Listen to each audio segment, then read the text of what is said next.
Okay. You know, does he want to go to business? Does he want to just get a job and follow that line? And there's nothing wrong with that. Mm-hmm. But I couldn't advise him until I knew Right. more about what he wants. Right. It's hard to Then I tell. might be able to talk to him a little bit. Yeah. And like I said, in your other question, if he wanted to go into business, I'd tell him the same thing I just told you about a business plan, a banker, Mm-hmm. and knowing what kind of customers you're trying to serve, Right. and are they out there? Mm-hmm. I think sometimes if we could tell our younger version to slow down some in some areas and enjoy your life, because there's times you could enjoy it, and I know. But see, John, I never had that problem Right. because I enjoy doing what I do so much. Right. It never crossed my mind. Right. You know, in fact, I was always putting the pedal to the metal. Right. Because I just loved what I do. Yeah.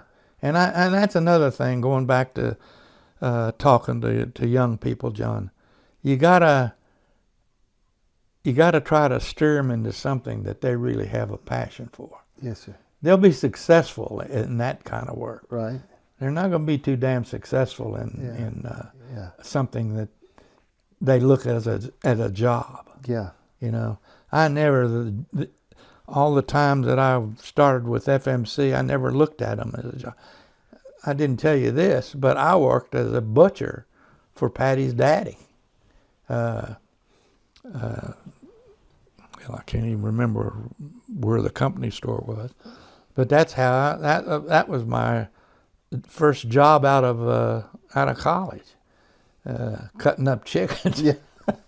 But it was a good experience, you know. Yeah.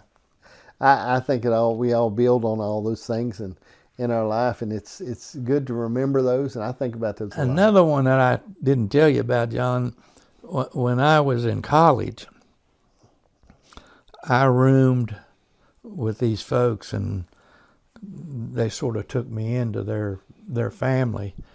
And Freddie and I, her oldest son, that's where I learned a little bit about the used car business.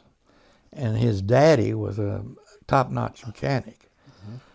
But what I really wanted to tell you was Fred and I and his brother got jobs in Detroit at a iron mill. When I did that for the summer, mm-hmm. I knew that's not what I wanted to do the rest of my life. That was bullshit. I mean, I had to get in there, John, with wooden shoes, right, to big sole to bust the rock, right, or from the tank, yeah, where they made the metal. And I knew right then that wasn't where I wanted to be. It was a great inspiration for you. Yeah, very much so. That was good. That was a good experience. Yeah. So it goes back to what you said, the experiences that we have, can dictate to.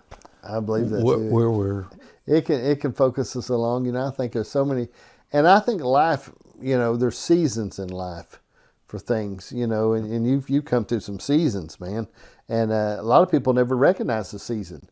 I mean, when you're talking about when you did with Western Auto and what you did here, there's a season for things. And a lot of times people never recognize seasons. You're probably right. I think it's the same thing.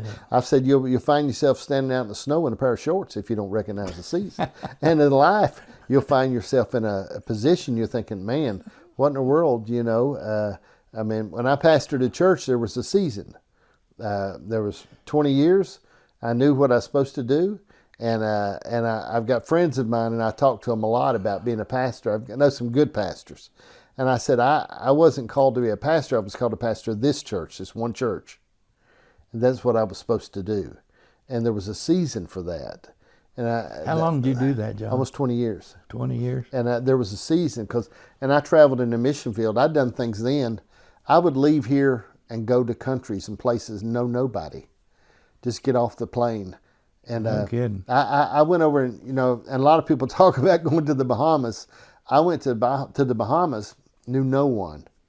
Got off the plane. I had about 5,000 tracts and a couple hundred Bibles with me. And I just rented a little guest room on the street beside of a bar. And rough place, rough. I'd sleep with my pants down in my socks to keep the roaches from going up my britchy legs at night. Just rough. It's rough. Place. I put the sheet over top of me, and I could see them crawling on the outside.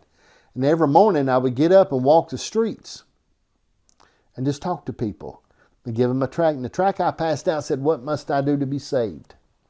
And it would talk about redemption, what to do to be saved. And I would give people a Bible if they wanted a Bible.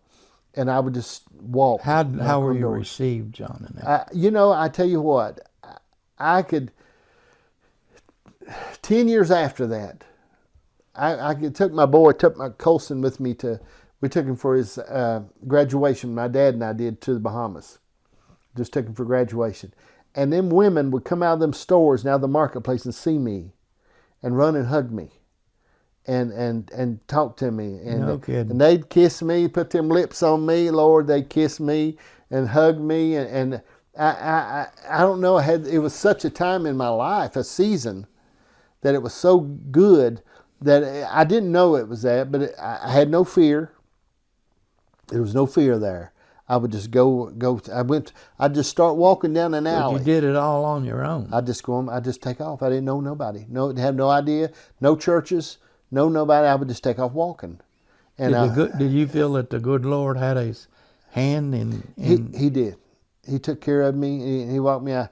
I went in the mission field before and went back in Mexico. I was down in Mexico. I'd go to Mexico and stay for weeks at a time. Would you? Yeah, not know any Spanish at all or anything, but we were back in the mountains one night.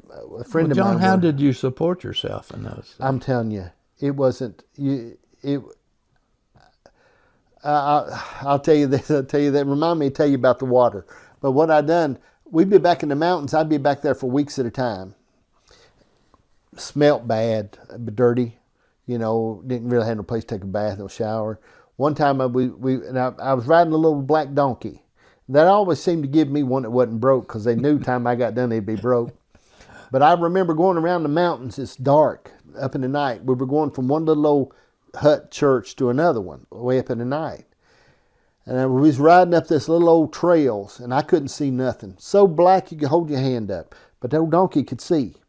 And I just laid the reins on his neck. And behind me there would be people. He'd been there before? No, never been there. No, the donkey. Oh, I don't know if he had or not. I don't think he'd been anywhere. He was wild as could be. First week he was wild.